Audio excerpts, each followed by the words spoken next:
ഒരു കോൾ ഉണ്ട്. കോളോ? അതെ, ഇന്റർനാഷണൽ കോളോ? ഞാൻ കണ്ട കമന്റ്സ് എന്ന് വെച്ചാൽ രേണു സുധി, അതായത് മറ്റേ ഈ ചാന്തുപൂട്ട് ആ സീൻ കഴിഞ്ഞതിന് ശേഷം കുറച്ച് റീലൊക്കെ നിങ്ങൾ ചെയ്യാൻ തുടങ്ങി. രേണു സുധിയും ദാസേട്ടൻ കോഴിക്കോട് ഏട്ടനും അവിഹിതമാണെന്നാണ് സോഷ്യൽ മീഡിയയിലെ ഒരു ഇത്. സോഷ്യൽ മീഡിയ എവിടെ പറഞ്ഞു? ഞാൻ കണ്ട കമന്റ്സ് ആണ്. കമന്റ്സ് കണ്ടതാ. കമന്റ്സ് ഇടുന്ന ആൾക്കാർ ഇപ്പോൾ കള്ളുപിടിച്ച ആൾക്കാർ കമന്റ് ഇടും, എന്താ പറയാ ഡിസോർഡർ ആയ ആൾക്കാർ കമന്റ് ഇടും, പല ആൾക്കാരും കമന്റ് ഇടും.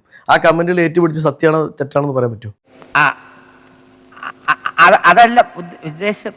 ആ കമന്റുകൾ ഏറ്റെടുത്തിട്ട് നമ്മൾ ശരിയാണോ തെറ്റാണെന്ന് പറയാൻ പറ്റുമോ? ഇതിൽ അത്രയും ക്ലോസ് സീക്വൻസ് അഭിനയിച്ചുകൊണ്ട് ആൾക്കാർ ക്ലോസ് സീക്വൻസ് ആൾക്കാരൊക്കെ അവിഹിതമാണോ?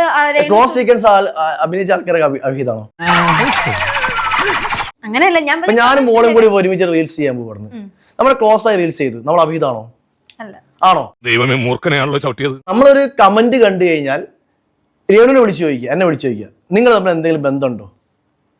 ഉണ്ടോ? അപ്പൊ നിന്റെ സംശയം അവിടെ തീരും. കമന്റുകൾ നോക്കിയിട്ടല്ല ഒരു ആങ്കർ നടത്തേണ്ടത്. ഞാൻ പറഞ്ഞല്ലോ, ഒരു അബദ്ധങ്ങളുടെ ഒരു ഘോഷയാത്ര തന്നെയാണല്ലോ നിന്റെ ജീവിതം. ഫേക്ക് അക്കൗണ്ട് കമന്റ് ഇടാം, ദാസേട്ടൻ കോഴിക്കോട്. അപ്പൊ ആ കമന്റ് നോക്കി നിങ്ങൾ പിടിക്കുമോ? കമന്റ് ഇട്ട വ്യക്തിന്റെ അക്കൗണ്ട് കയറിയാൽ റിയൽ ആണോ ഫേക്ക് ആണോ അത് നോക്കണം. അതൊരു ഇന്റർവ്യൂ നടത്തുന്നത് ആങ്കറെ കടമയാണത്. അതൊന്നും എനിക്കറിയാൻ മേല. ഇങ്ങനെ എന്തെങ്കിലുമൊക്കെ പറയുമ്പോഴേ എന്റെ മനസ്സിനൊരു സന്തോഷം ഉണ്ടാവുള്ളൂ. ഞാൻ എന്റെ സന്തോഷം നോക്കിയാ പോരെ. സത്യാവസ്ഥ, സത്യസന്ധത കണ്ടിട്ട് മാത്രം നമുക്ക് വിശ്വസിക്കാൻ പറ്റില്ല. ഏത് കാര്യമാണ് വേണ്ടേ? ഒരാള് പറഞ്ഞതിനെ കൂട്ടുപിടിച്ച് ഒരിക്കലും പറയാൻ പാടില്ല. മേലാൽ ഇങ്ങനൊന്നും ചെയ്യില്ല. അഞ്ചാറബദ്ധമൊക്കെ എല്ലാവർക്കും പറ്റേ. നമ്മള് ജെന്യൂൻ കാര്യങ്ങൾ, എന്റെ റിയൽ ലൈഫ്, എന്റെ കാര്യങ്ങൾ, എന്റെ സോഷ്യൽ മീഡിയ കാര്യങ്ങൾ, അതുപോലെ തന്നെ സിനിമാ കാര്യങ്ങൾക്ക് ചോദിക്കാം. എന്റെ കൂടെ അഭിനയിച്ച കുറെ ആക്ടേഴ്സിന്റെ കൂട്ടത്തിൽ ഒരു ആക്ട്രസ് ഞാൻ അവിഹിതം എന്ന് ചോദിക്കുന്നത് ഒരാളെ അപമാനിക്കുന്നില്ല. അത്ര പെട്ടെന്ന് മനസ്സിലാക്കിയെടുക്കാനുള്ള ബുദ്ധി അതിനുണ്ടോടാ? ആ കമന്റിന് അവർക്ക് മറുപടി പറയുന്ന ബാധ്യത എനിക്കില്ല. പക്ഷെ അത് ഏറ്റുപിടിച്ചുകൊണ്ട് ചോദിക്കാൻ പാടില്ല. ആൾക്ക് തീരെ വിദ്യാഭ്യാസം വിവരമൊന്നും ഇല്ലേ, വിഡ്ഢിത്തിരെ പറയുള്ളൂ, തെണ്ടി. സോഷ്യൽ മീഡിയയിൽ ഇങ്ങനെ ഒരു അല്ലല്ല, എങ്ങനെ അതിനെ പറ്റി പ്രതികരിക്കും? അതിനാണ് ഞാൻ മറുപടി പറഞ്ഞത്. കമന്റ് കണ്ടിട്ട് ചോദിക്കുന്ന ആവശ്യം ആങ്കർക്കില്ല. അവന്റെ വിദ്യാഭ്യാസ കുറവുണ്ടാവും, അങ്ങനെ പറഞ്ഞു. അതുകൊണ്ടല്ല ഞാൻ കൊളോക്കിലായിട്ട് പറഞ്ഞതാ. ആങ്കർക്ക് ചോദിക്കാൻ പല ചോദ്യങ്ങളുണ്ട്. ഏതെങ്കിലും ഒരു ഫേക്ക് അക്കൗണ്ടിൽ കമന്റ് ഇട്ട് കഴിഞ്ഞാൽ അത് കാണിച്ചോണ്ട എനിക്ക് ആ കമന്റ് എനിക്ക് കാണിച്ചോണ്ടാ, ആ കമന്റ് കാണിച്ചോണ്ടാ.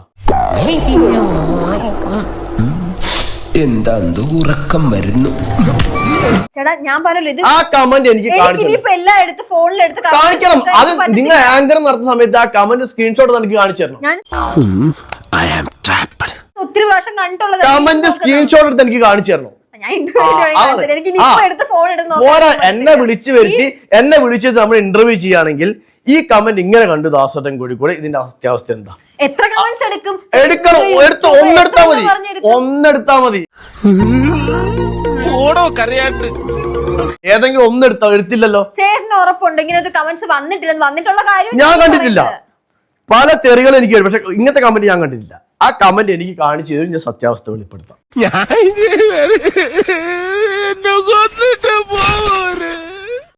കിട്ടേണ്ടതൊക്കെ കിട്ടിയല്ലോ, സമാധാനമായല്ലോ. ഇനി സ്വസ്ഥമായിട്ട് വണ്ടി ഈ റോഡിൽ പോട്ടെ. തൽക്കാലം ഇത്രയും മതി. വരട്ടെ.